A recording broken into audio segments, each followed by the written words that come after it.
এ কথা তো আল্লাহ রাসূল বলছেন। মহান আল্লাহ বলেন, দারাবাল্লাহু মাসালান লিল্লাযীনা আমানু, ঈমানদার মানুষের জন্য উদাহরণ। ইয কালাত রাব্বি ইবনি ইনদাকা বাইতান ফিল জান্নাহ, ফেরাউনের স্ত্রী আসিয়া বলেন, হে আমার প্রতিপালক, জান্নাতে তোমার নিকটে আমার জন্য একটা ঘর তৈরি করো। অনাজ্জিনি মিন ফিরাউন আমালিহি, ফেরাউনের অত্যাচার এবং তার অধীনস্থ জনগণের অত্যাচার থেকে তুমি আমাকে রক্ষা করো। দুনিয়া থেকেই আসিয়া জান্নাতে ঘর তৈরি করতে বলছেন। ইমানের কত জোর! সম্মানিত দিনী বোন, গল্প করবেন না, আপনার সাথে আমার অনেক কথা আছে। আজকে চলে যাচ্ছেন, এমন ঘটনা হলো ফিরে আসবেন। চুপচাপ ভদ্রতা বজায় রেখে কান লাগিয়ে কথা শুনবেন। দুনিয়া থেকেই বলছেন ফেরাউনের স্ত্রী আসিয়া, হে আমার প্রতিপালক, তোমার নিকটে জান্নাতে আমার জন্য একটি ঘর তৈরি করো। ফেরাউন এবং তার অত্যাচারী সম্প্রদায় থেকে আমাকে রক্ষা করো। আল্লাহ তাআলা বলেন, ও মারিয়ামা ইবনাতে ইমরান, মারিয়ামের দৃষ্টান্ত পেশ করেন আল্লাহ, ইমরানের মেয়ে। আল্লাহ তাআলা বলেন,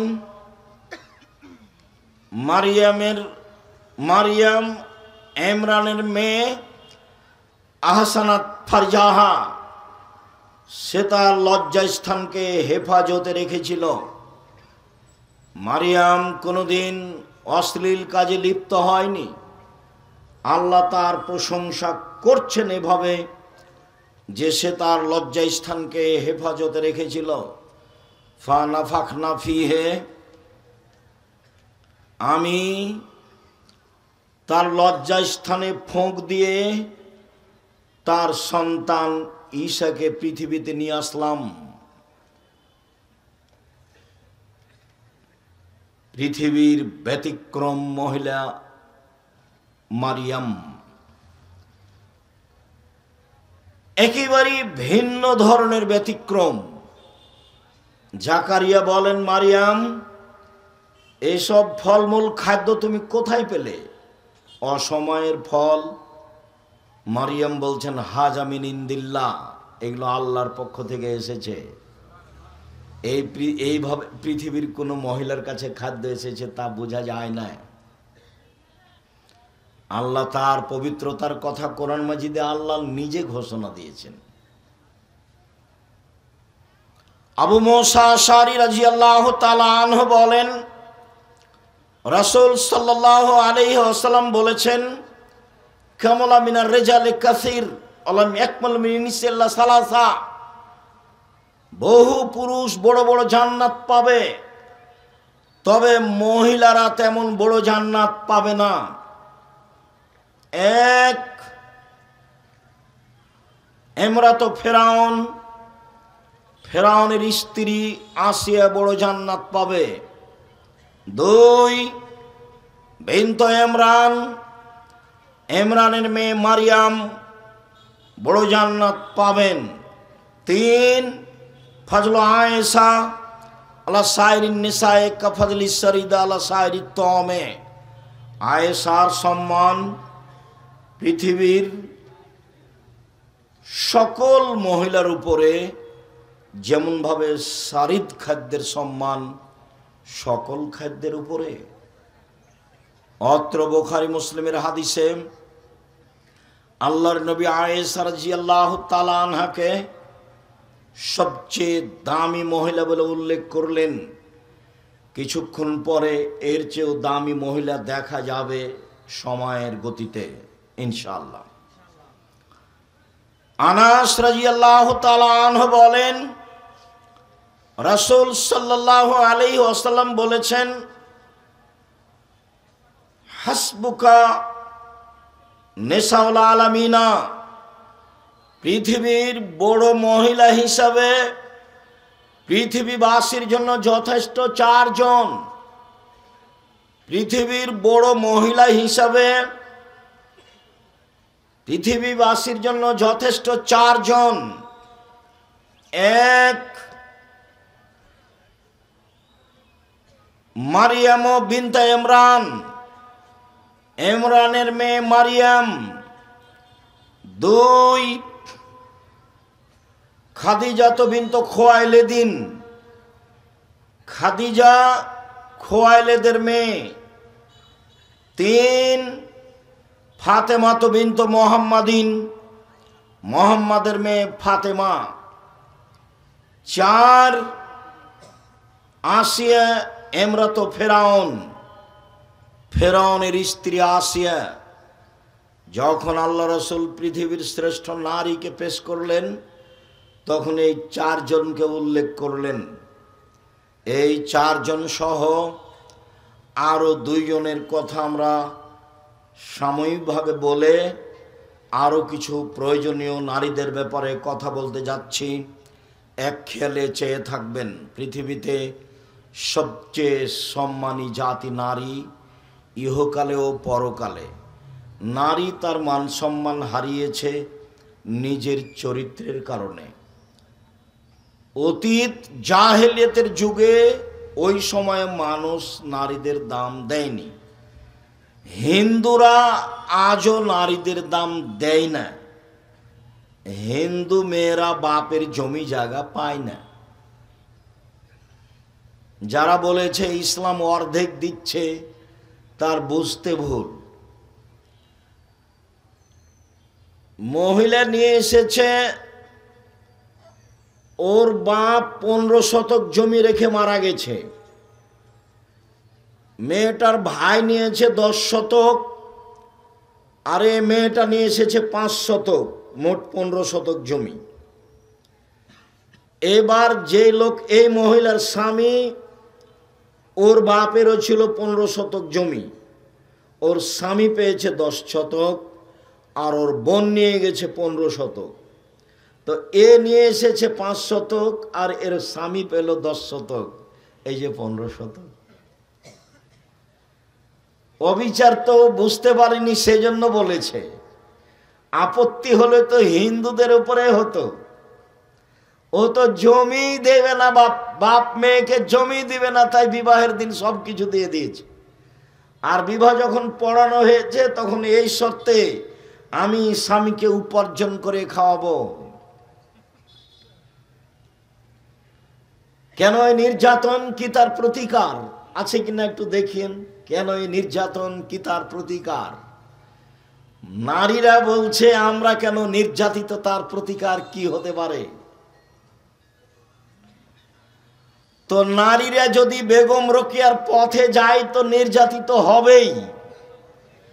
বেগম রোকেয়ার একটা নগদ ঘটনা শোনাই, কেন যে ওই বইটা পড়েন না, কেন হব অবরোধবাসিনী।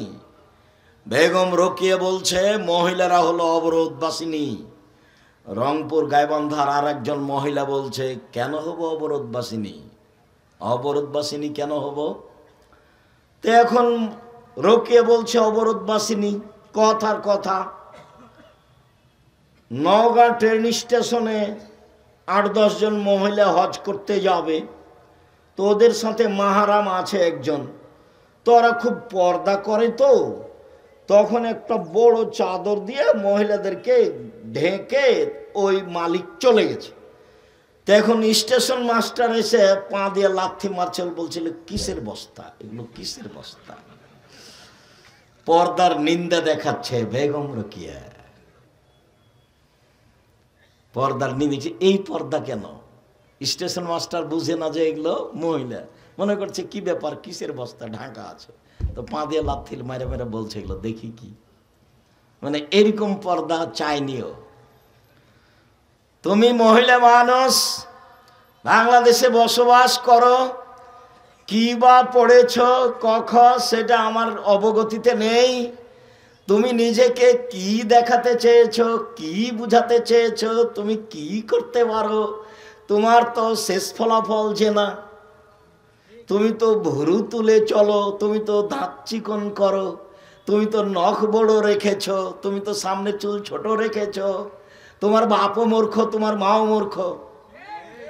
তোমার বাপ তোমার মাকে আর তোমাকে যদি আমি অশিক্ষিত প্রমাণ করতে না পারি, জাতির সামনে বক্তব্য দিব না। জাতির যদি রাস্তাঘাট করে দিতে না পারি, জাতির যদি স্কুল কলেজ করে দিতে না পারি, জাতিকে চূড়ান্ত সঠিক ধর্ম দিতে পারবো ইনশাআল্লাহ। ধর্মের ব্যাপারে জাতিকে ফাঁকি দিয়ে আমি পরকাল হারাতে রাজি নই।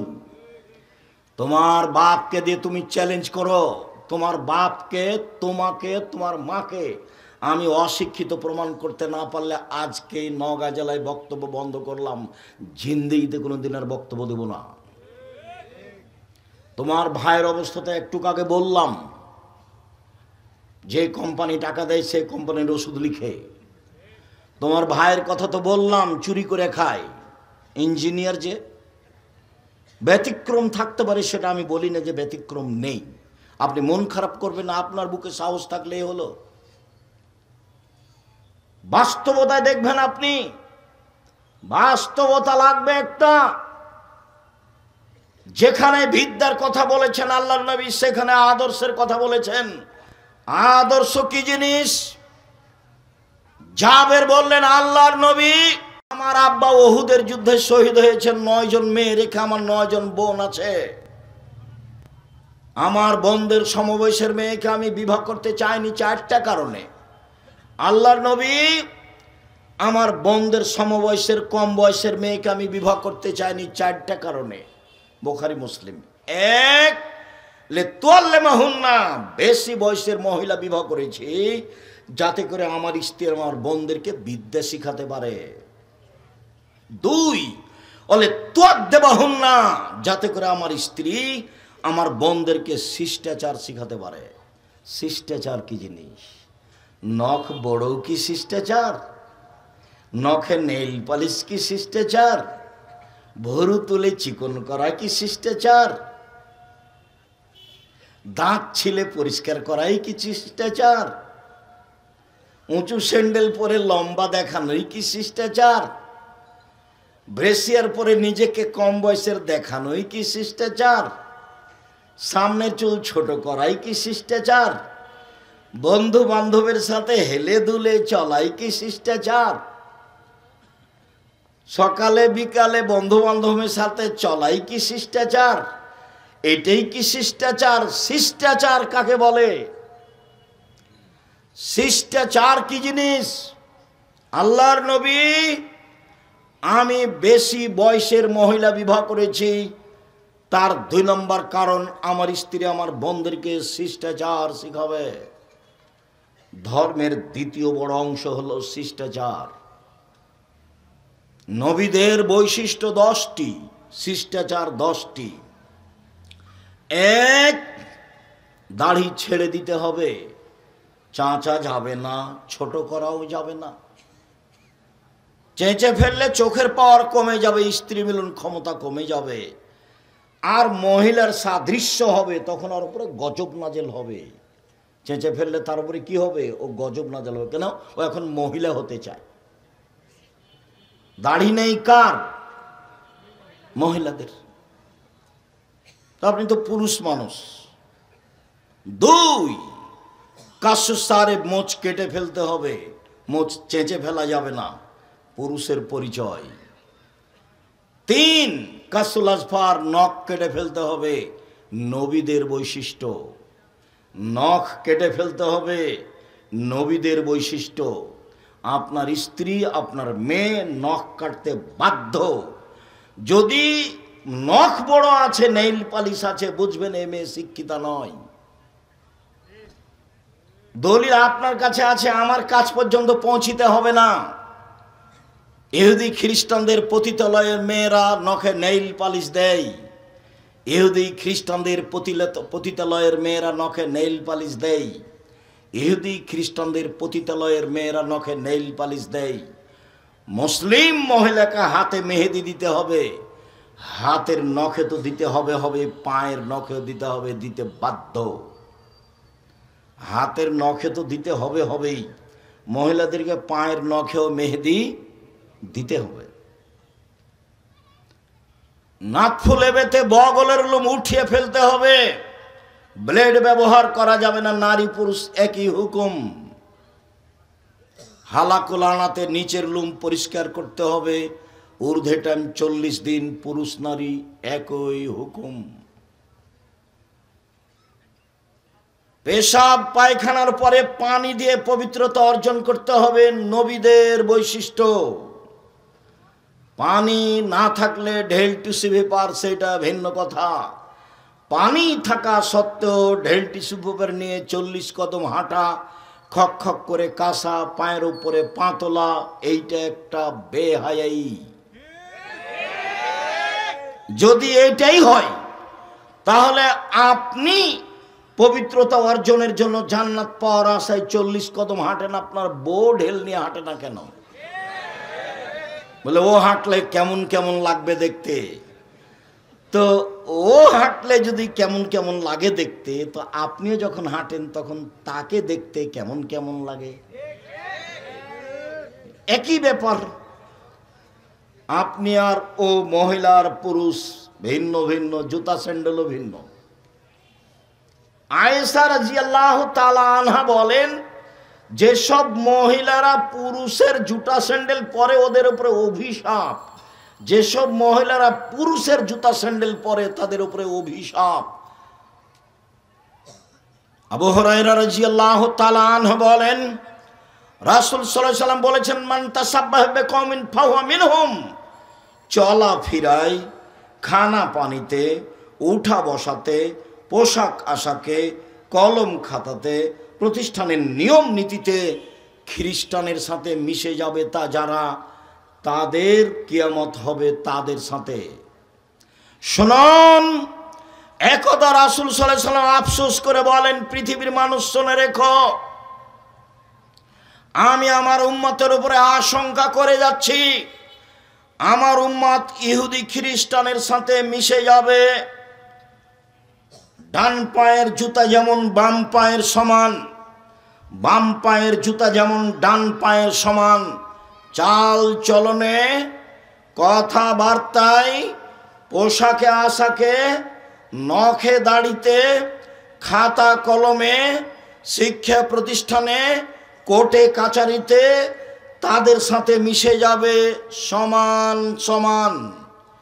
এবার তিনি নিচের দিকে নামতে লাগলেন। নামতে নামতে নামতে বলছেন, পৃথিবীর মানুষ শুনে রেখো, ইহুদি খ্রিস্টান যদি মার সাথে জেনা করে থাকে, তো আমার উম্মতও তাদের সাথে মিল দিতে গিয়ে মায়ের সাথে জেনা করবে।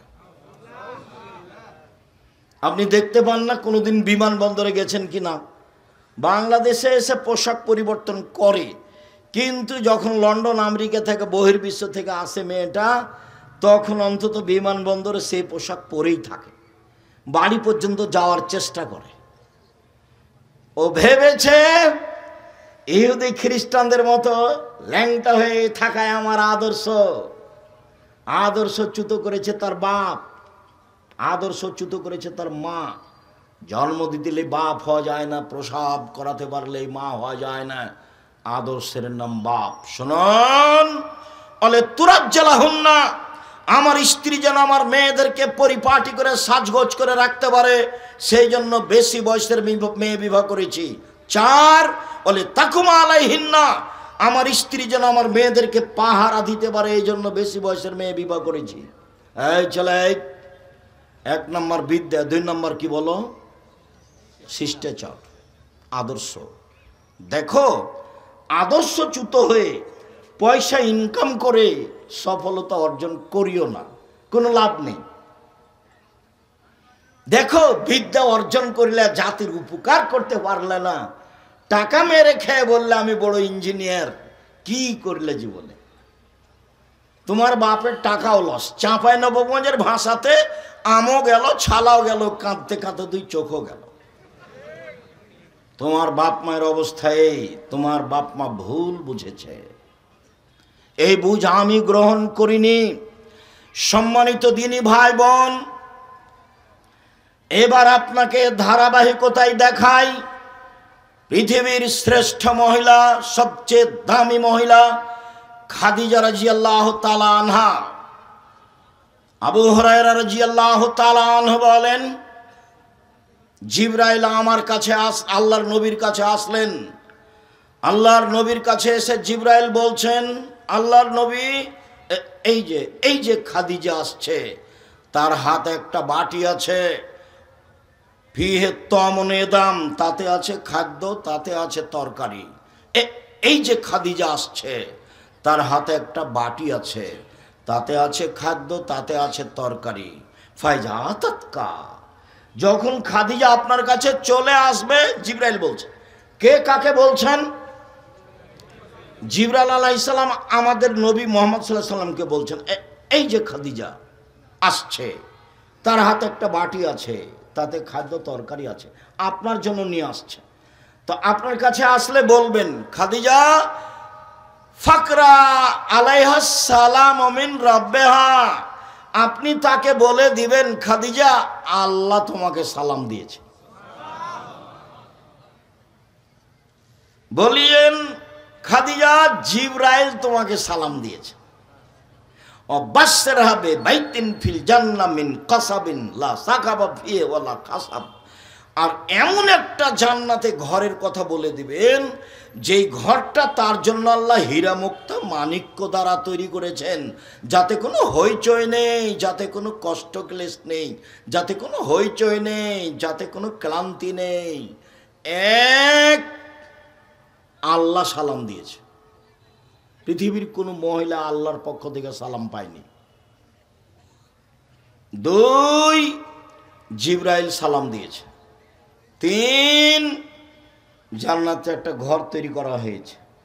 আসিয়া দামি মহিলা, ফেরাউনের স্ত্রী, উনি বলছেন যে জান্নাতে ঘর বানান, আর জিবরাইল এসে আমাদের নবীকে বলছেন যে আল্লাহ জান্নাতে ঘর তৈরি করেছেন। এবার তফাৎ বুঝেন। এই ছেলে, ওই যে কম বুদ্ধির ছেলে পাশ থেকে উঠছোটা আপনি খেয়াল করেন না কেন? আমি তো আর কোনো কেসা কাহিনী নিয়ে আসিনি। আপনি ভদ্রতা বজায় রেখে কিছুক্ষণ অপেক্ষা করবেন। আমি আপনার বিদ্যার উপরে মাঝে মধ্যে আঘাত করতে চেয়েছি। কেন? যেই বিদ্যা আপনার ক্ষতি করে সেই বিদ্যা মূলত বিদ্যা নয়। আপনি বাংলা ইংরেজি শিক্ষা অর্জন করেন, কিন্তু জাতির উপকারার্থে করেন। কার উপকারার্থে? জাতির উপকারার্থে। আরে পয়সা তো হিন্দুরও আছে, পয়সা তো ইহুদি খ্রিস্টানদেরও আছে, টাকা তো ওদের, পৃথিবী তো তাদের। ওই নবীর যুগেও ছিল পৃথিবী তাদের, আজও পৃথিবী তাদের। তো আপনি মধ্যখানে এসে তাদের সাথে মিশে যে কি করছেন এবার দেখেন। রাসূল সাল্লাল্লাহু আলাইহি সাল্লাম বলছেন, পৃথিবীর মানুষ শুনে রেখো, লা তাত্তাবিউনা সুনানা মান কানা ক্বাবলাকুম, তোমরা ইহুদিদের খ্রিস্টানদের সাথে মিশে যাবা। শিবরান বে শিবরিন, ডান হাতের বিঘত যেমন বাম হাতের সমান, সমান সমান মিশে যাবা। দুই, জেরান বে জেরাইন, বাহু যেমন বাহুর সমান। তিন, ডান পায়ের জুতা যেমন বাম পায়ের সমান, তেমনি মিশে যাবা। এবার নিচে নামতে লাগলেন। শোনো শোনো শোনো, খারাপ হতে হতে হতে একেবারে একেবারে নিকৃষ্ট প্রাণী গুই সাপ। গুই সাপ, ইহুদি খ্রিস্টান যদি গুই সাপের গর্তে ঢোকে, তো হারাম উপার্জন করতে করতে ওদের পোশাক পরতে পরতে তোমরা ওই গুই সাপের গর্তে ঢুকে যাওয়া। গুই সাপের গর্তের আবার কি সমস্যা? কেন তিনি বললেন? কেন তিনি বললেন? কেন তিনি গুই সাপের কথা বলবেন মুহাম্মদ সাল্লাল্লাহু আলাইহি সাল্লাম? তার মানে নিচে নামতে নামতে, হারাম খেতে খেতে, নিয়ম নীতি নিজের পাল্টাতে পাল্টাতে এমনভাবে পাল্টে যাবে যে এই একটা প্রাণী, ওর গর্তে যদি ইহুদি খ্রিস্টান ঢোকে, তো আমরা তাল মিলাতে মিলাতে আমরাও গুই সাপের গর্তে ঢুকে যাব। মুহাম্মদ সাল্লাল্লাহু আলাইহি সাল্লাম বলছেন, পৃথিবীর মানুষ শুনে রেখো, আমার উম্মতের উপরে আমার বড় ভয় আশঙ্কা। এক, ভ্রান্ত হুজুর। দুই, সাতালতাহিকু কাবাইলু মিন উম্মতি বিল মুশরিকিন, আমার উম্মত হিন্দুদের সাথে মিশে যাবে, এইটা আমার ভয়। 3 সাতাবতু কাবাইলু মিন উম্মতি আল আওসান, আমার উম্মত মূর্তি পূজা করবে। বাড়িতে আছে ছবি মূর্তি, নেতা নেত্রীর আছে, তোমার বাপ মায়েরও আছে।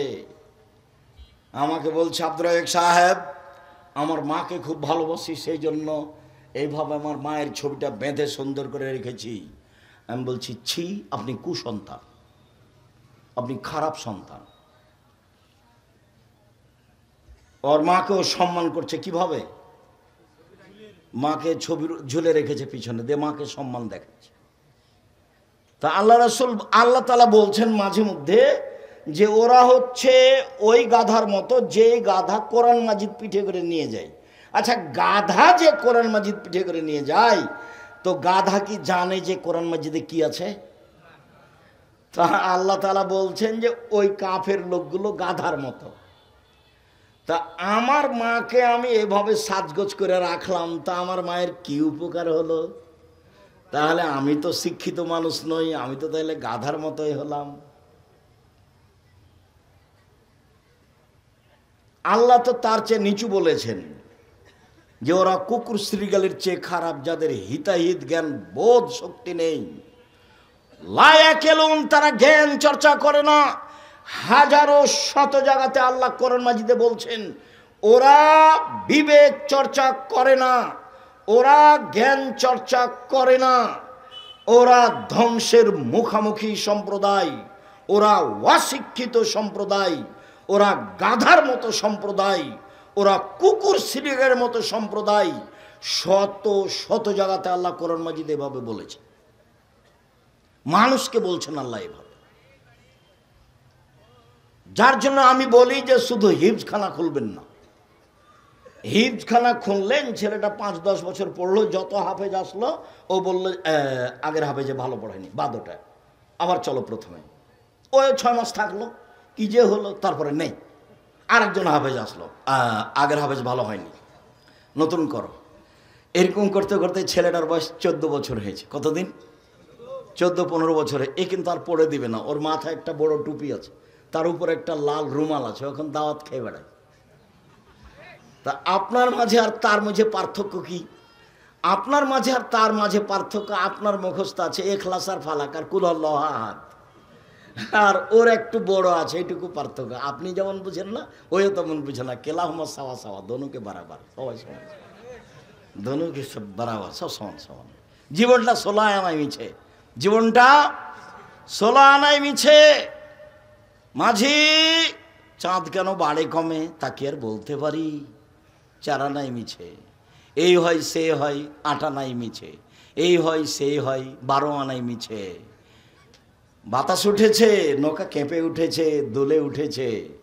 বাবু সাঁতার দিতে জানো বাবু? না রে বাবু, না, আমি তো সাঁতার দিতে জানি না। মাঝি বলে এখন দেখি বাবু তোমার জীবন 16 আনায় মিছে। বাপ বেটার জীবন 16 আনায় মিছে। মনে কিছু নিয়েন না, আপনাকে আমি কষ্ট দিইনি, আপনাকে আমি বুঝাতে চাচ্ছি ভুল হিসাব। হিসাব আপনার ভুল আছে। সম্মানিত দ্বীনি বোন, আপনার ঈমানের দুর্বলতা। আরে দেখেন না ঈমান কি জিনিস?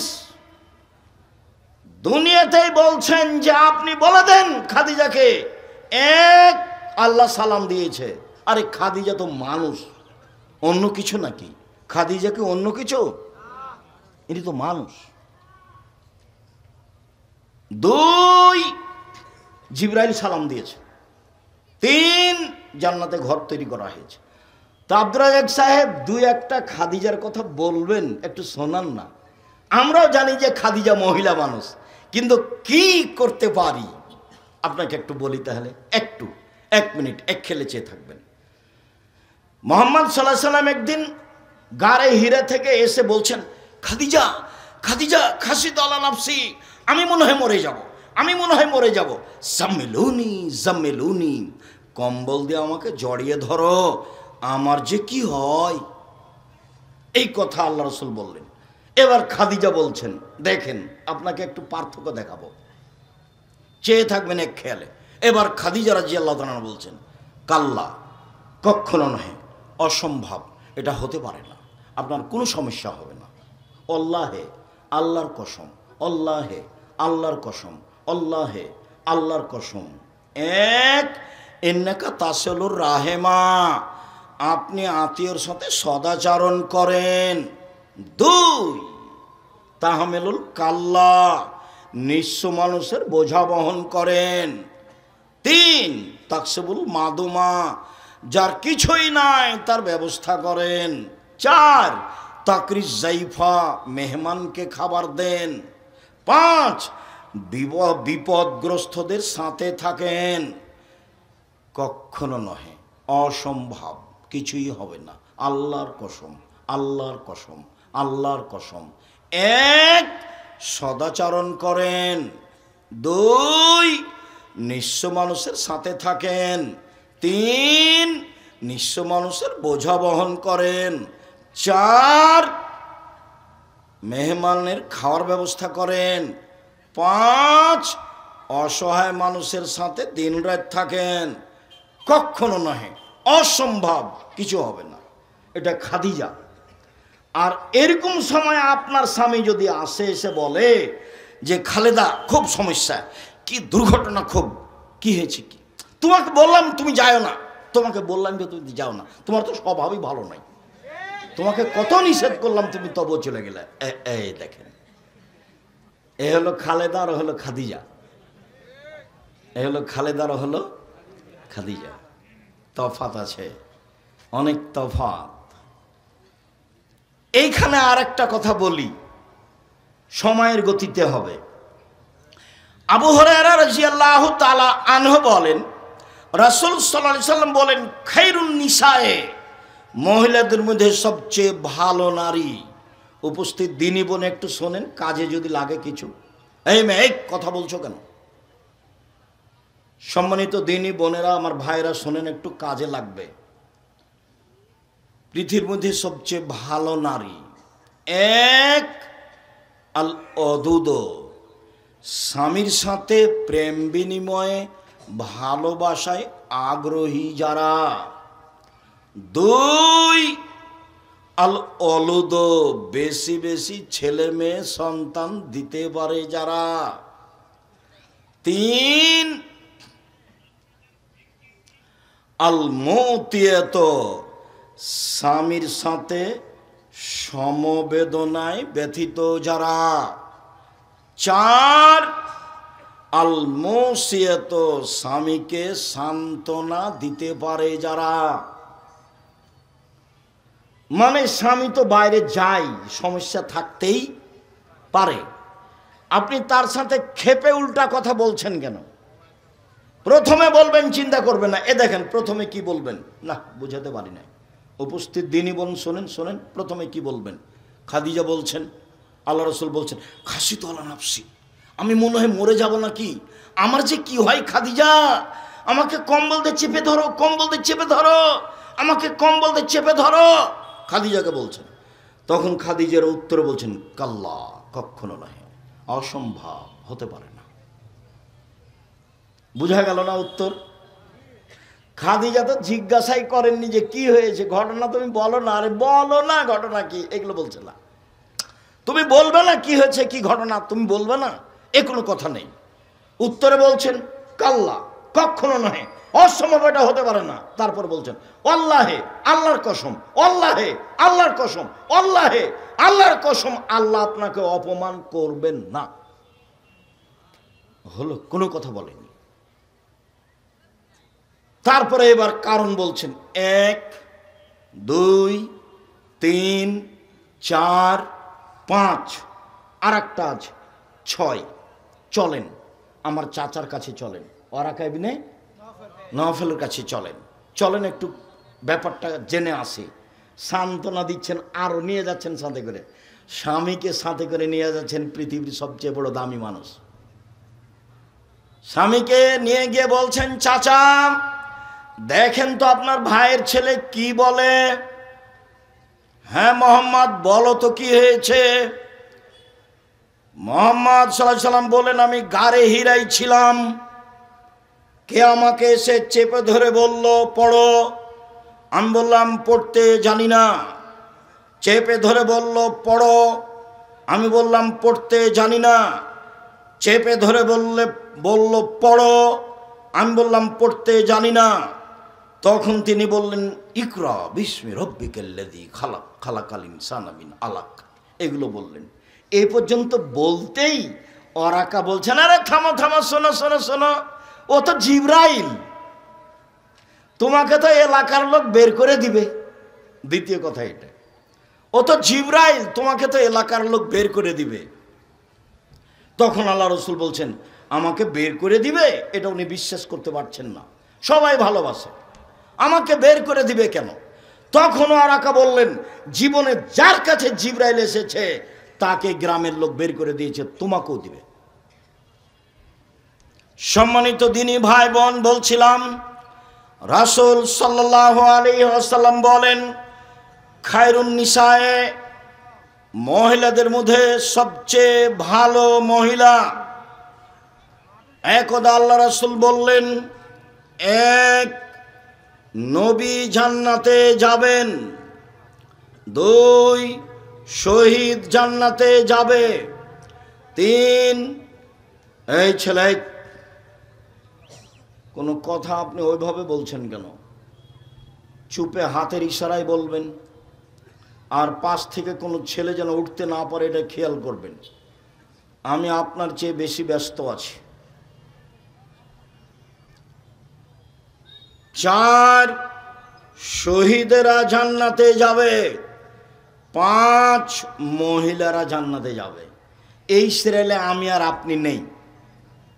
আবার দেখেন, এক নবীগণ জান্নাতে যাবেন, দুই শহীদেরা জান্নাতে যাবে, তিন সত্যবাদীরা জান্নাতে যাবে, চার সন্তান প্রসবে মারা যায় যেসব মহিলা তারা জান্নাতে যাবে, পাঁচ তোমাদের স্ত্রীরাও জান্নাতে যাবে।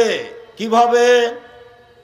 এক স্বামীর সাথে প্রেম বিনিময় ভালোবাসায় আগ্রহী যারা, দুই বেশি সন্তান দিতে পারে যারা, তিন একটু স্বামীর সাথে গন্ডগোল হলে হাত ধরে বলে যতক্ষণ পর্যন্ত আপনি আমার উপরে সন্তুষ্ট না হবেন ততক্ষণ পর্যন্ত আমি খাদ্য খাবো না, জান্নাতি নারী এরা। এই কথা মুহাম্মদ সাল্লাল্লাহু আলাইহি সাল্লাম বলেন। এতে আমাদের ব্যক্তিগত কোনো হাত নেই। রাসূল সাল্লাল্লাহু আলাইহি সাল্লাম বলেন ইব্রাহিম আলাইহিস সালাম তার স্ত্রী সারাকে নিয়ে এক এলাকা পার হচ্ছিলেন। ইব্রাহিম আলাইহিস সালাম বললেন সারা, তোমাকে যদি কেউ জিজ্ঞাসা করে এইটা কে, তুমি বলিও এইটা আমার ভাই। কেন? আমি তোমার কথা বলে দিয়েছি তুমি আমার বোন, তুমি আমাকে মিথ্যুক প্রমাণ করো না সারা। সারা মনে রেখো এই মাঠের ওপরে দুইজন মুসলমান আমি আর তুমি, এই হিসেবে আমরা ভাই বোনও বটে। কৌশল করে ইব্রাহিম আলাইহিস সালাম তার স্ত্রীকে রক্ষা করতে পারলেন না। তার স্ত্রীকে বললেন স্বৈরাচারী শাসক তোমাকে ডেকেছে, তুমি যাও। সারা স্বৈরাচারী শাসকের ঘরে ঢুকলেন। ঘরে ঢুকতেই স্বৈরাচারী শাসক দাঁড়িয়ে হাতটা তার দিকে আগিয়েছে। তখন সারা বলছেন থামেন, আগে ওযু হবে, 2 রাকাত সালাত হবে, তারপরে কোনো কথা। সারা ওযু করলেন, 2 রাকাত সালাত আদায় করলেন, তারপরে বলছেন আল্লাহুম্মা, হে আল্লাহ, ইন কুনতু আমানতু বিকা ওয়া বিরাসূলিকা, আমি যদি তোমাকে আল্লাহ বলে মেনে নিয়ে থাকি, আমি যদি তোমার নবী ইব্রাহিমকে নবী বলে মেনে নিয়ে থাকি, ওয়া হাসানতু ইল্লা ফারজি, আমার লজ্জা স্থানকে আমার স্বামী ছাড়া জিন্দগিতে কাউকে ব্যবহার করতে না দিয়ে থাকি, ফালা তুসাল্লিত আলাল কাফেরা, এই নির্জনে কাফের যেন আমার গায়ে হাত লাগাতে না পারে। দিনী বোন শোনেন, নিরাশা হবেন না। এক, আমি তোমাকে মেনে নিয়েছি আল্লাহ বলে। দুই, আমি ইব্রাহিমকে নবী বলে মেনে নিয়েছি। আমি বলি না যে ইব্রাহিম আমার স্বামী, এই কথা পরে, আমি বলছি ইব্রাহিম নবী। তিন, জিন্দেগিতে আমি কোনোদিন জেনায় লিপ্ত হইনি, এই কথা তিনটা যদি সত্য হয় তাহলে এই যেন আমার নির্জনে গায়ে হাত লাগাতে না পারে। কথা শেষই হয়নি, অজ্ঞান হয়ে পড়ে গেছে। আপনি মনে হয় না তো আপনার দেবরের সাথে ভাসুরের সাথে কত গল্প, কি দিয়ে আল্লাহ কথা কবুল করবেন? স্বামী যখন থাকে না তখন কত গল্প, আপনার কি দিয়ে কথা কবুল হবে? কথা যে আপনার কবুল হবে তার কিছু পথঘাট তো থাকতে হবে। সম্মানিত দিনী ভাই ও বোন, ইব্রাহিম আলাইহিস সালাম তার স্ত্রী বাচ্চাকে রেখে দিলেন ওয়াজাইন্দা দাওহাতা, ওয়াজাহুমাইন্দা দাওহাতা, স্ত্রী বাচ্চাকে রেখে দিলেন ছোট পাকুড় গাছের নিচে। ফকা জমজমা, জমজম কূপের উপরে, ফিয়াল আল মসজিদে, মসজিদের পাশে। তখন মসজিদ নেই, রেখে দিয়ে তিনি হাঁটছেন। পিছনে পিছনে হাজেরা বলছেন, ইয়া ইব্রাহিম আয়না তাজহাব, ইব্রাহিম আপনি কোথায় যাচ্ছেন? ইয়া ইব্রাহিম আয়না তাজহাব, আপনি কোথায় যাচ্ছেন? অতাতরুকুনা বিহাযাল ওয়াদি আল্লাযী লাইসা ফীহি ইনশাআল্লাহ শাই, আপনি আমাকে ছেড়ে যাচ্ছেন এমন একটা উপত্যকায় যেখানে মানুষজন তো নেই, ঘাস পাতাও নেই। ওয়াজালা লা ইয়ালতাফিতু ইলাইহা, স্বামী তার দিকে তাকাচ্ছেন না। ওয়াকালাত যালিকা মিরারান, তিনি বারবার বলছেন, ইব্রাহিম আপনি কোথায় যাচ্ছেন? এই উপত্যকা আমাকে ছেড়ে যাচ্ছেন। একবারও যখন লক্ষ্য করলেন না, নিরুপায় হয়ে স্ত্রী বলছেন, আপনি কি আল্লাহর অনুমতিতে চলে যাচ্ছেন? আল্লাহ কি আপনাকে এইভাবে চলে যেতে বলেছেন? আরে আপনি আমাকে কিছু বলবেন তো, তুমি থাকো, কোনো সমস্যা নেই, আল্লাহ তোমাকে দেখবে, এরকম কিছু আপনি আমাকে বলবেন না? আমাকে রেখে একটা দুধের বাচ্চা সহ চলে যাচ্ছেন, আপনাকে কি আল্লাহ এভাবে চলে যেতে বলেছেন? তখন ইব্রাহিম আলাইহিস সালাম বলছেন, নাম, হ্যাঁ, হ্যাঁ ছাড়া কোনো শব্দ নাই ওখানে। যখন বললেন হ্যাঁ, তখন স্ত্রী বলছেন, ফালা ইউজাইয়ুনাল্লাহু তাআলা, আচ্ছা ঠিক আছে আপনি চলে যান, আল্লাহ আমাকে ধ্বংস করবেন না। একটু আগিয়ে গিয়ে ইব্রাহিম আলাইহিস সালাম সানিয়া পাহাড়ের কাছে গিয়ে কেবলামুখী হাত তুলে বলছেন, রব্বানা ইন্নী আসকানতু মিন যুরিয়াতি বিওয়াদিন গায়রি যি যারইন ইনদা বাইতিকাল মুহাররাম, হে আমার প্রতিপালক, আমার পরিবারের কিছু অংশ রেখে দিলাম তোমার কাবা ঘরের পাশে, যেখানে মানুষজন তো নেই, ঘাস পাতাও নেই। একটু আগে স্ত্রী যা বললেন স্বামী তাই বলছেন। একটু আগে স্ত্রী বললেন, ইব্রাহিম আপনি আমাকে ছেড়ে কোথায় যাচ্ছেন? যেখানে মানুষজন তো নেই, ঘাস পাতাও নেই। এবার ইব্রাহিম আলাইহিস সালাম আল্লাহর দরবারে হাত তুলে বলছেন কিবলামুখী হয়ে, আল্লাহ আমার পরিবারের কিছু অংশ রেখে দিলাম তোমার কাবা ঘরের পাশে, যেখানে মানুষজন তো নেই, ঘাস পাতাও নেই। কিভাবে বাঁচবে সেটা আমি জানি না, কিভাবে থাকবে খাবে সেটা আমি জানি না। তুমি বলেছ, তোমার আদেশ পালনার্থে আমি রেখে চলে গেলাম। উভয়েরই ঈমানের দাবি। ঈমান কাকে বলে? ঈমান যত বেশি হবে পাপ তত কম হবে, ঈমান যত কম হবে পাপ তত বেশি হবে। ঈমান দিয়ে পাপ ঠেকানো যায়, এরই নাম ঈমান। বিপদে পড়ে হাত তুলে দোয়া করবেন, এর চেয়ে বড় বিপদ কি হতে পারে? দুধের বাচ্চা স্ত্রীকে রেখে চলে যেতে হবে, কথা বলাও নিষেধ, কথা বলাও যাবে না। চিন্তা করো না, থাকো, একদিন আসবো, দেখা সাক্ষাৎ হবে, কোনো কথা নেই। ওইভাবে রেখে চলে যাচ্ছেন। ভালোবাসার অভাব ছিল না, একটু দূরে গিয়ে হাত তুলে দোয়া করছেন। হাত তুলে দোয়া আমরা তুলে দিনি, নামাজের পরে সবাই মিলে হাত তুলে দোয়া করা সত্যই বিদআত। হাত তুলে দোয়া করা ব্যক্তিগত ব্যাপার। কত হাদিস আপনার সামনে পেশ করলাম, প্রায় 35টা হাদিস পেশ করেছি হাত তুলে দোয়া করার। 14টা না 16টা স্থান উল্লেখ করেছি হাত তুলে দোয়া করার। তার মধ্যে একটা আছে, হাত তুলে দোয়া করলে আল্লাহ খালি হাত ফিরিয়ে দিতে লজ্জা পায়। আপনার হাত দুটি খালি ফিরিয়ে দিবেন, আল্লাহর লজ্জা হয়। আমি কেমনে ফিরিয়ে দিই? এই জন্য আপনি হাত তুলে দোয়া করবেন। চাওয়ার প্রয়োজন আছে, দুই চোখের পানি ঝরবে, হাত এইভাবে উঠে থাকবে, নয় এইভাবে উঠে থাকবে। অঝোর নয়নে বলবেন আমাকে সন্তান দিতেই হবে। তুমি আজিজ পরাক্রমশালী, তোমাকে কেউ ঠেকাতে পারে না। আমার কোনো সন্তান নেই, তুমি সন্তান আমাকে দিয়ে দিলে তোমার কেউ বিচার করতে পারবে না। আমার ছেলেকে যদি তুমি আলবানি করে দাও তাহলে তোমার বিচার কেউ করতে পারবে না। তুমি আজিজ পরাক্রমশালী, তোমার কোনো অংশীদার নেই, লা শারিকা লাহু, তার কোনো শরিক নেই।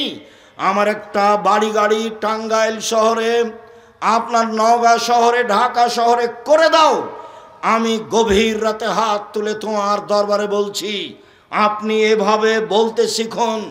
আপনার কথা শোনার জন্য আল্লাহ তাআলা প্রতীক্ষমান আছেন। রাতের 3 ভাগের 2 ভাগ পার হলে আল্লাহ সপ্তম আকাশ থেকে প্রথম আকাশে নেমে এসে বলেন, পৃথিবীর মানুষ তোমরা কিছু বলো কি আমাকে? বলো না, আমি তোমাদের কথা শুনবো। তোমরা কিছু চাও না কি? চাও না, আমি দিব। তোমরা কি আমার কাছে ক্ষমা চাও? আমি ক্ষমা করে দিব। অন্য ঘটনা, ইবলিস এসে বলছে, ইবলিস আল্লাহর কাছে যখন আসলো, আল্লাহ বললেন ইবলিস আদমকে মেনে নাও। ইবলিস বলল কেমনে মানি? ও হচ্ছে মাটির তৈরি, আমি হচ্ছি আগুনের তৈরি, কেমনে মানি? মানা যায় না। আল্লাহ বলছেন এই অহংকারী, অহংকার করলি, যা যা এখান থেকে সরে যা, রাজিম বিতাড়িত, সর সর সর সর সর। তখন ইবলিস বলছে ঠিক আছে সরে যাব বটে, আমার একটা কথা শুনতে হবে। কি কথা? কিয়ামত পর্যন্ত বেঁচে থাকার সুযোগ দিতে হবে। আচ্ছা ঠিক আছে, দিলাম, একটা সময় পর্যন্ত দিলাম। এবার যখন পেয়ে গেছে তখন বলছে, দেখেন বলার ঢং, রব্বি, হে আমার প্রতিপালক। কে বলছে বলেন তো?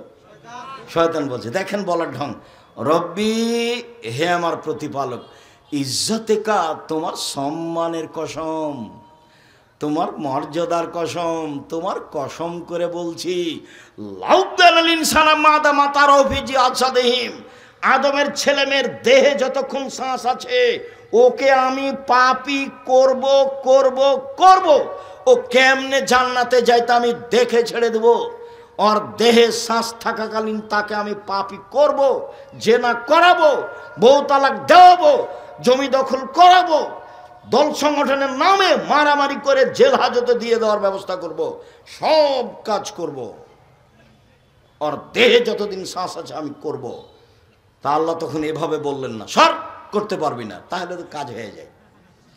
এভাবে বললেন না। তখন আল্লাহ বলছেন, ওয়া ইজ্জাতি ওয়া জালালি ওয়া ইরতিফায়ে মাকানি, আমার সম্মানের কসম, আমার ইজ্জতের কসম, আমার মর্যাদার কসম, আমার উঁচুতার কসম, শুনে রাখ ইবলিস, আদমের ছেলে যতবার আমাকে বলবে ভুল হয়েছে আমি ততবার ক্ষমা করে দেব।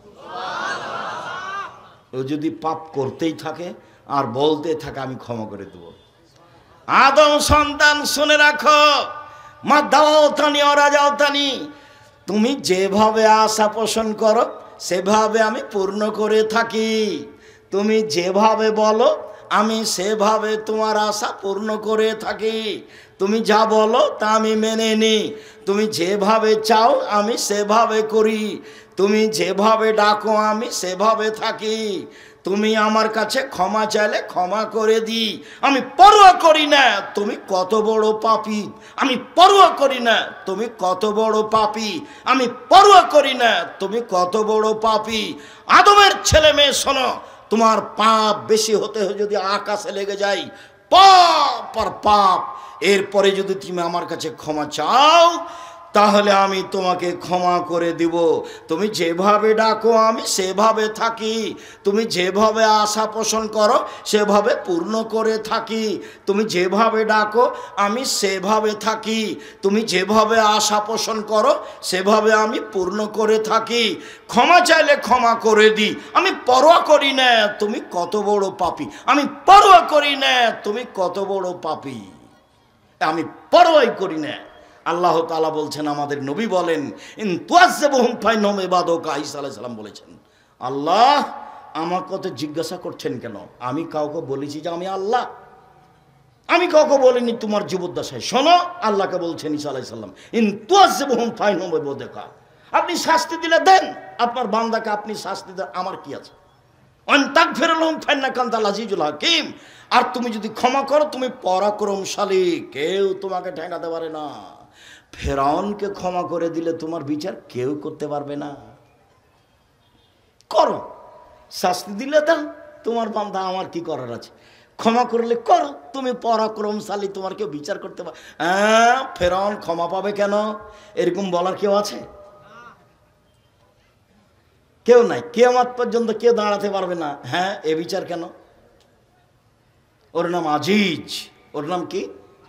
আজিজ, কাদির, জব্বার, প্রতাপশালী, মালিকুল আমলাক, রাজাধিরাজ, কোন পরোয়া করে না। ফাউলুল লিমা ইউরিদ, যা ইচ্ছা তাই করে। তো যা ইচ্ছা তাই করো, তো গভীর রাতে বলছে আমাকে একটা ছেলে দাও না। দাও ছেলে, আমাকে একটা দাও। ঠিক আছে, দিব।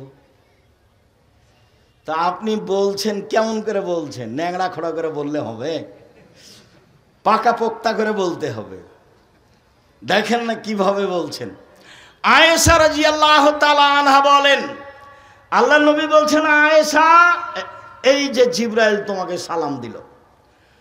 তখন আয়েশা বলছেন, ওয়া আলাইহিস সালাম ওয়া রাহমাতুল্লাহি ওয়া বারাকাতুহু। জিবরাইল কো সালাম, তার উপরে শান্তি। আপনি তো দেখতে পান, আমরা তো দেখতে পাই না। আপনি তো দেখতে পান, কোথায় জিবরাইল? আমরা তো দেখতে পাই।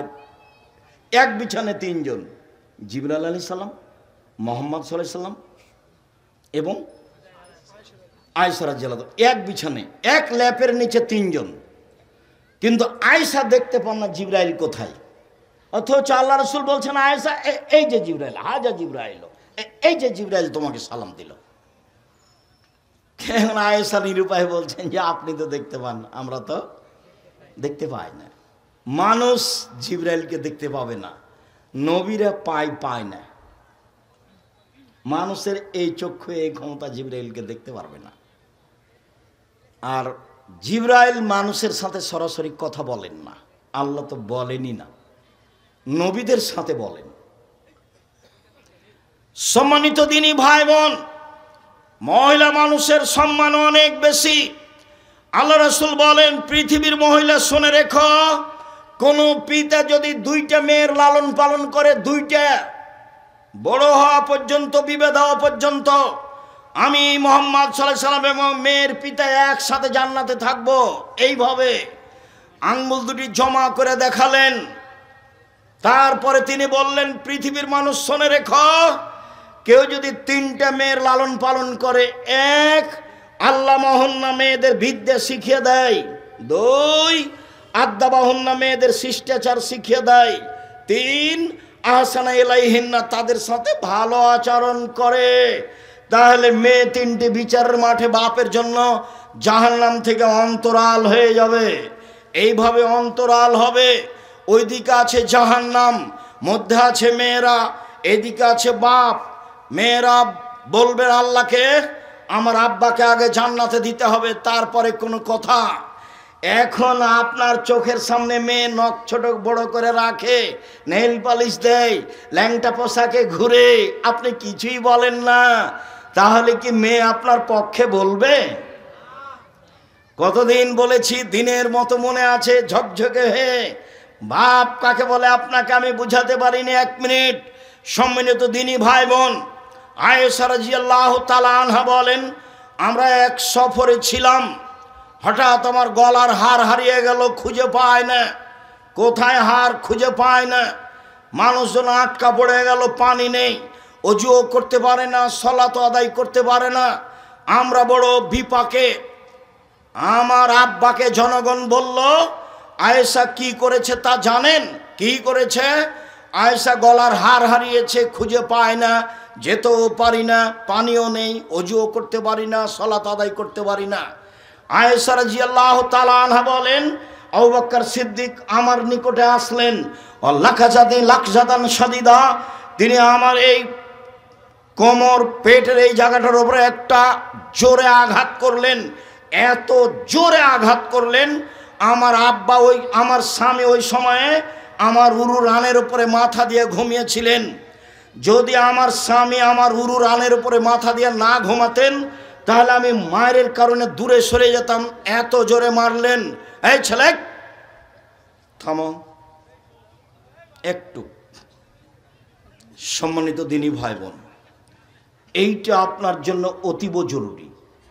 আপনি আর আমি ছেলে মেয়ে লালন পালন করতে ভুল বুঝেছি। আমি আর আপনি ছেলে মেয়ে লালন পালন করতে ভুল বুঝেছি। আমি আর আপনি যেটা বুঝেছি তাতে আমাদের ইহকাল পরকাল নেই, এইটা আপনাকে বুঝাতে চাচ্ছি। তো মেয়ের উরু রানের উপরে জামাই যদি মাথা দিয়ে ঘুমিয়ে থাকে তো আমাদের দেশের লোকেরা কি ওখানে যাবে? চোখে পড়লেই তো এইভাবে ঘুরে যাবে। তো দেখেন আরবিদের গতি, এইভাবে জামাই ঘুমিয়ে আছে, উনি গিয়ে মেয়ের কোমরের উপরে মেরে দিলেন। মারলেন পৃথিবীর সবচেয়ে বড় মানুষ, মারলেন পৃথিবীর সবচেয়ে বড় মহিলাকে, মারলেন সবচেয়ে বড় মানুষের সামনে, মারলেন হাত দিয়ে, মারলেন বিবাহদারী মেয়েকে, মারলেন পূর্ণ যুবতী মেয়েকে, মারলেন খোলা মাঠে, মারলেন দিন দুপুরে, মারলেন প্রায় 1400 মানুষের সামনে। সবচেয়ে বড় মানুষে মারলেন, সবচেয়ে বড় মহিলাকে মারলেন, সবচেয়ে বড় মানুষের সামনে মারলেন, পূর্ণ যুবতী মেয়েকে মারলেন, বিবাহদারী মেয়েকে মারলেন। এত বড় বাপে এত বড় বেটিকে এইভাবে মেরে দিলেন। আর আমার মেয়েটার নখ বড় আছে, আমি কিছুই বলতে পারলাম না, তখনও আমি বাপ। ভুল হিসাব। আপনার মতো বাপের বেঁচে থাকার প্রয়োজন নেই। আপনার ছেলে মেয়ে এতিম হয়ে গেলে জামিয়া সালাফে দেখবে ইনশাআল্লাহ 500 এতিম অসহায় ছেলে মেয়ে আছে। কালকে যদি আরো 500 গিয়ে যোগ হয় সমস্যা নেই। আলহামদুলিল্লাহ, আল্লাহর অনেক দয়া, আল্লাহর অনেক দয়া। 500 অসহায় ছেলে মেয়ে এতিম আছে, কালকে যদি আরো 500 গিয়ে যোগ হয় কোনো সমস্যা নেই। আলহামদুলিল্লাহ। সম্মানিত দিনী ভাই বোন, বলছিলাম মহিলারা 5টা জিনিস করলে জান্নাতের সব দরজা খোলা। 5 ওয়াক্ত সালাত, রমজানের সিয়াম, স্বামীকে মেনে চলা, জেনায় লিপ্ত না হওয়া। সম্মানিত দিনী ভাই বোন, পরিবার সুন্দর করে দেখতে হবে। আগামী বৃহস্পতিবার, সোমবার, বৃহস্পতিবার, শুক্রবার জামিয়া সালাফিয়া যাব ইনশাআল্লাহ। সবাই যে ইনশাআল্লাহ বললেন না, একটু হালকা হলো, চেষ্টা করেন। 2, যেসব বই পুস্তক আছে আমার পক্ষ থেকে আল ইতিসাম পত্রিকা একটা ফ্রি আছে, আমি কিনে আপনাদের ফ্রি দিচ্ছি 50টা প্রশ্নের উত্তরের কারণে। ওদিকে একটা কিনবেন আর একটা আমার পক্ষ থেকে ফ্রি। 3, জামিয়া সালাফে ভর্তির তারিখ 1 জানুয়ারি, ডিসেম্বরে ফরম 1 জানুয়ারি। সম্মানিত দিনী ভাই বোন, আগামী বৃহস্পতিবার, শুক্রবার আসেন, বিষয়ভিত্তিক বক্তব্য হবে। আজকে সবাই বই পুস্তক আমার হাতের বামে আছে, দেখেন সলাতের নামাজের উপরে আমার বইটা আছে কিনা। আমি চেষ্টা করেছি সঠিকভাবে সলাত নামাজটা শিখিয়ে দাও।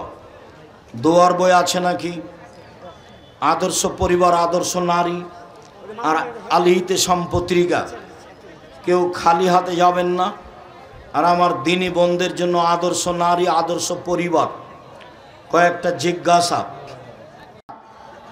জি, তাহাজ্জুদ সালাত 8 রাকাত, 4 রাকাত সালাত আদায়ের পর কি কোনো ভিন্ন দোয়া আছে?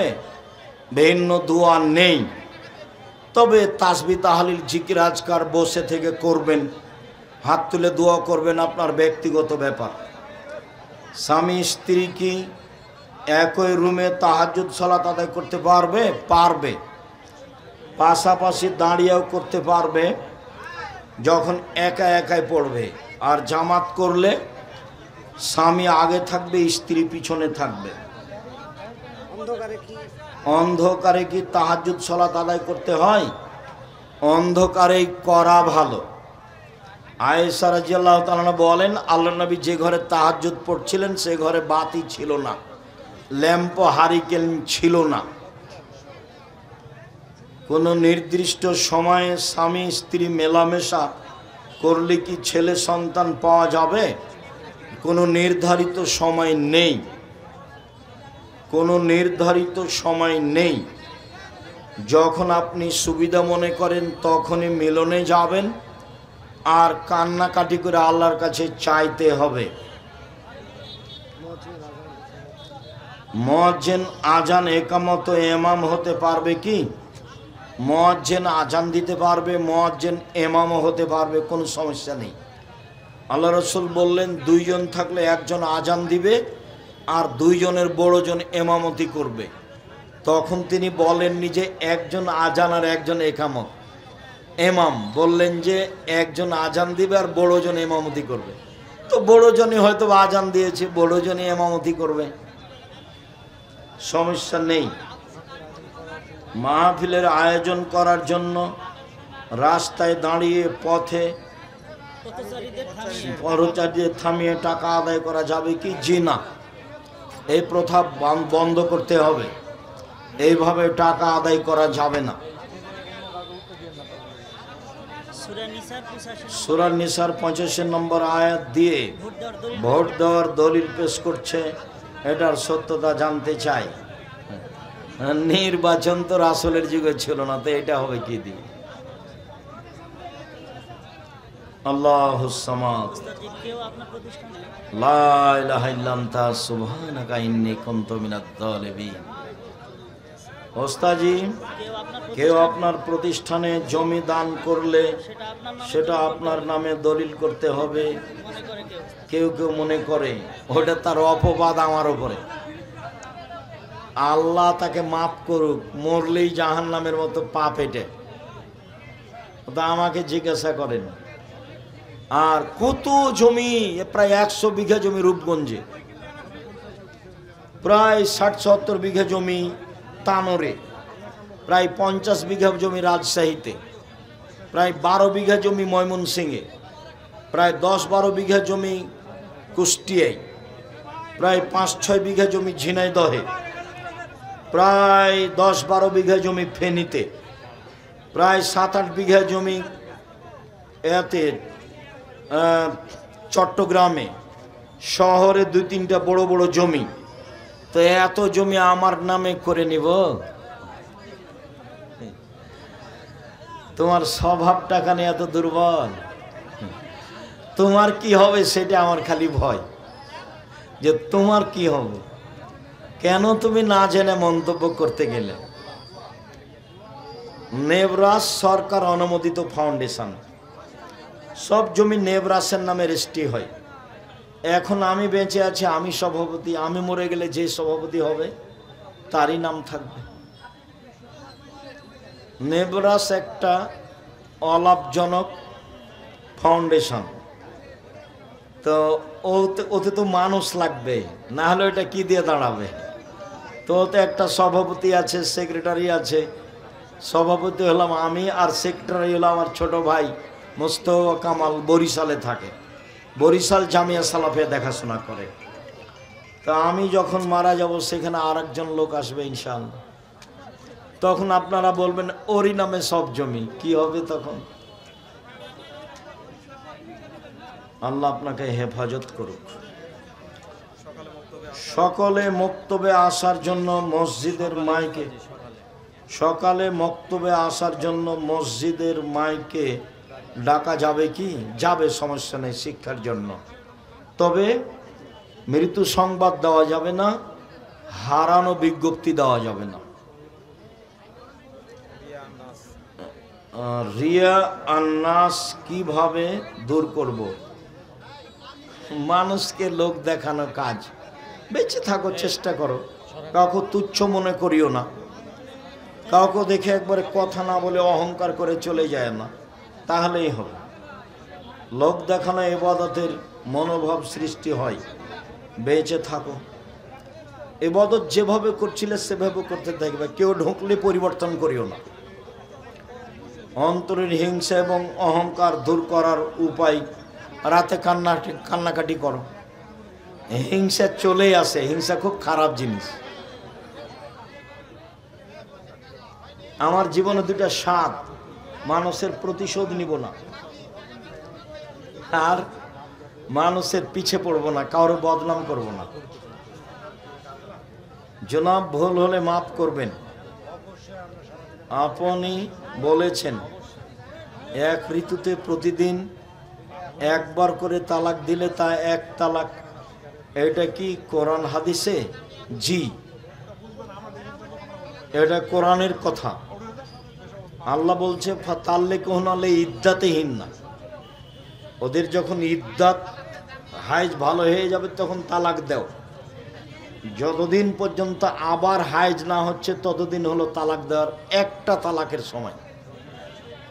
তুমি একটু নিজেই পড়ো না, সূরা তালাকে আছে এই আয়াত, 3 হাইজে 3 তালাক, 3 তহুরে 3 তালাক। অতএব এক পবিত্রতায় যদি লাখ কোটি বার দাও তো একটাই।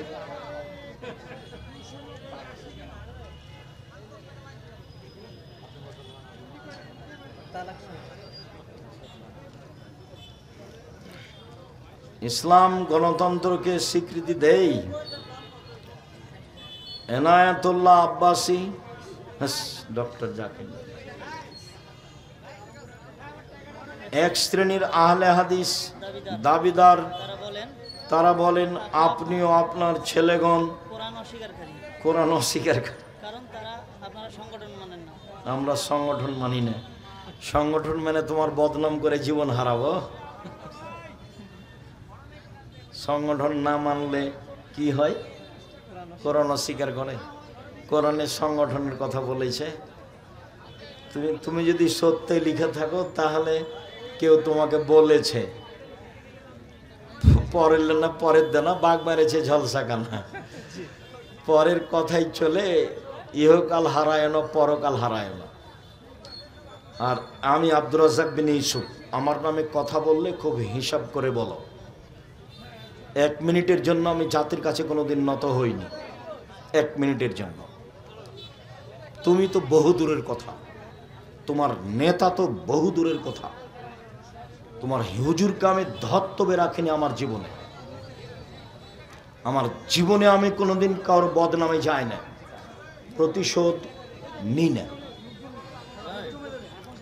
এক ছেলে এক মেয়ে বড় হয়ে মারা গেছে, তাদের কি এখন আকিকা দিতে হবে? 7 দিন পার হয়ে গেলে আকিকা নেই, এটাই চূড়ান্ত। 7 দিনের আগে মারা গেলে আকিকা নেই, 7 দিন পার হলে আকিকা নেই।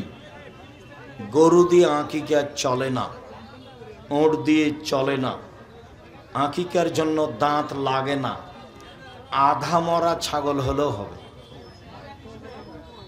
সব ঠিকঠাক লাগে কুরবানিতে। আকিকা আর কুরবানি এক নয়। আকিকা হচ্ছে বাপের জিম্মেদারি, আর কুরবানি হচ্ছে নেকির কাজ। আকিকা হলো দিতেই হবে, আর কুরবানি হলো দেওয়া ভালো। দুটো কি সমান? কুরবানি হলো দেওয়া ভালো, আর আকিকা হলো দিতেই হবে। কুরবানির পশু সুন্দর ঝকঝকে মোটা তাজা, আর আকিকা ভালো ঝকঝকে কানা ল্যাংড়া খোড়া মরবে, এটা হলি হল। গ্রামে গ্রামে মহিলা মানুষ দ্বারা চুল বাছা এবং মাথার চুল বিক্রয় করা হারাম, পুরা হারাম। এইভাবে চুল তোলাও যাবে না, এইভাবে চুল বিক্রি করা যাবে না। মহিলাদের চুলের অনেক দাম আছে, এখানে সেখানে না ফেলে মাটিতে পুঁতে দিতে হবে, বিক্রি করা হারাম। শুক্রিয়া, জাযাকুমুল্লাহ খায়ের। সারাদিন মেঘ একটু আকাশে থাকলেও, এলোমেলো থাকলেও বহু মানুষ উপস্থিত হয়েছিলেন। সবারই উপকার করতে চেয়েছিলাম, হয়তো সবার তাকদিরে হয়ে ওঠেনি, তাই তার পরিবেশ অনুকূলে আসেনি, এটা তার জন্য ব্যাপার। যারা আপনারা ছিলেন আছেন, আমি তাদেরকে আবার অনুরোধ করছি, নিজের পরিবার নিজেকেই দেখতে হবে। নিজের পরিবারের মালিক আপনি নিজে। নিজে হাতে পরিবারের ক্ষতি করে আর একজনের দোষ দিয়েন না। সকালে উঠেই ছেলে মেয়ে, ওমা তোমার আকাশ কালিমা এটা বলুক, আমি এটা চাইনি।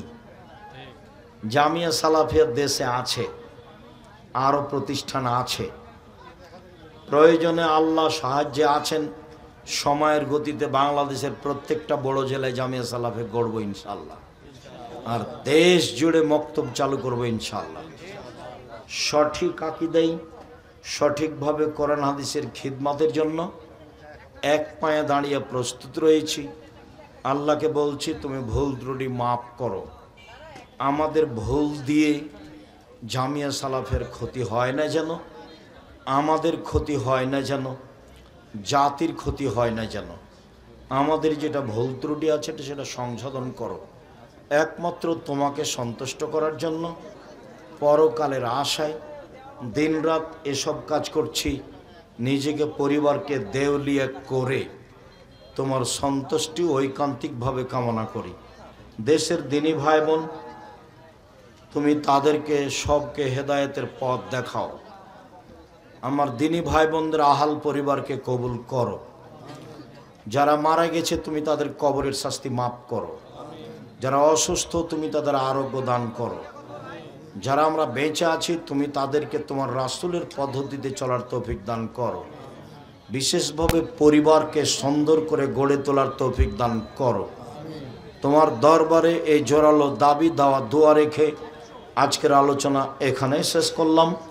সুবহানাকা আল্লাহুম্মা ওয়া বিহামদিকা আশহাদু আল্লা ইলাহা ইল্লা আনতা আস্তাগফিরুকা ওয়া আতুবু ইলাইক। আসসালামু আলাইকুম ওয়া রাহমাতুল্লাহ। অবশ্যই